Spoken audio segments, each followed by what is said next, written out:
तुम्ही बघत आहात जनमत मराठी।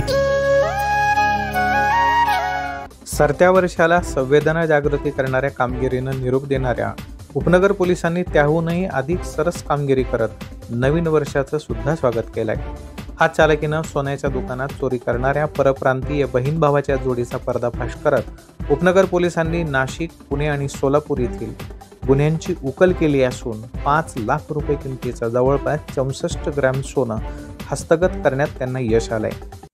नाशिक रोड परिसरातील पुना गाडगीळ ज्वेलर्स येथे चोरीच्या प्रकरणातील काही संशयित हे नाशिक येथील एका दुकानात गेल्याची माहिती तेथील एका कामगारानं जितेंद्र सपकाळे वरिष्ठ पोलीस निरीक्षक उपनगर पोलीस यांना दिल्यानंतर मोठ्या शिताफीनं सापळा रचून उपनगर पोलिसांनी चंद्रकांत विनोदभाई परमार आणि त्याची संशयित बहीण पूनम शर्मा या परप्रांतीय बहीण भावाला ताब्यात घेऊन त्यांच्याकडे चौकशी केली असता तपासामध्ये नाशिक, पुणे आणि सोलापूर इथे त्यांनी केलेल्या चोरीच्या गुन्ह्यांची उकल करण्यात उपनगर पोलिसांना यश आलंय।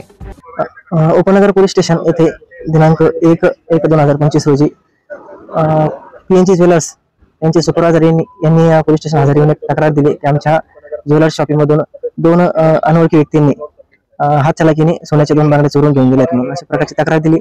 सदरच्या तक्रारीवरून माननीय वरिष्ठाच्या मार्गदर्शनाखाली गुन्हा दाखल करण्यात आला। सदर गुन्ह्याचा तपास करत असताना सदरचे गुन्ह्यातील संशयित आरोपी हे पुन्हा कॅनडा कॉर्नर परिसरातील PNG ज्वेलर्स यांच्या शॉपमध्ये दिसून आल्याची माहिती त्यांच्या स्टाफने वरिष्ठ पोलीस निरीक्षक यांना कळवली। त्याप्रमाणे वरिष्ठांनी आम्हाला याची सूचना दिल्यावर आरोपीला ताब्यात घेण्यावर सूचना केल्याने आम्ही व आमचे पूर्ण स्टाफ कॅनडा कॉर्नर परिसरात गेलो असता सदरचे संशयित आरोपी तेथून पसार झाले होते। तर त्यांच्या संशयावरून आम्ही त्यांचा पाठलाग करून ते भक्तिधाम येथे फिरत असल्याची माहिती मिळाली। त्यांना भक्तिधामातून ताब्यात घेतले। ताब्यात घेऊन त्यांना विचारपूस केली असता ते दोघेही अहमदाबाद, गुजरात येथील असून बहीण भाऊ असून त्यांनी गुन्ह्यातील चोरी केली असल्याचे मान्य केल्याने त्यांना पोलीस स्टेशनला घेऊन येऊन त्यांचा गुन्ह्यात सहभाग निष्पन्न झाल्याने त्यांना गुन्ह्यात अटक करण्यात आली आहे। गुन्ह्यात अटक केल्यानंतर त्यांची मान्य न्यायालयाकडून पोलीस कस्टडी घेऊन सदर आरोपीने गुन्ह्यातील मुद्देमाल हा गुजरात येथील एका सोनाराचा कारागीर याच्याकडे विकला असल्याची कळविल्याने तसेच त्यांनी पुणे शहर व सोलापूर शहर येथे मागील महिनाभरापूर्वी चोरी केली असल्याचे सांगितल्याने आम्ही वरिष्ठांना याबाबत सूचना सांगितल्याने वरिष्ठांनी गुजरात येथे जाण्याची परवानगी दिल्याने आम्ही व आमचे पथक असे गुजरात येथे जाऊन आरोपीने तिथे विकलेल्या सोनाराकडनं गुन्ह्यातील गेला माल हस्तगत केला आहे।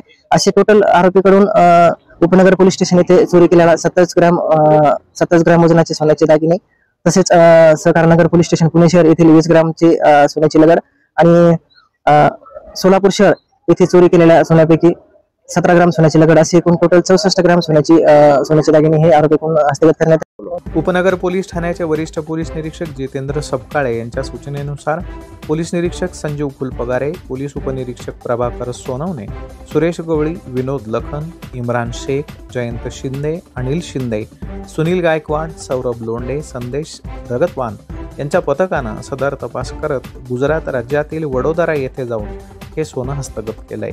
या कामगिरीबद्दल नाशिक शहर पोलीस आयुक्त संदीप कर्णिक, उपायुक्त मोनिका राऊत, सहाय्यक पोलीस आयुक्त डॉ. सचिन बारी यांनी उपनगर पोलिसांचं आणि तपास पथकाचं कौतुक केलंय। ब्युरो रिपोर्ट, जनमत मराठी न्यूज, नाशिक। जबाबदारी न्याय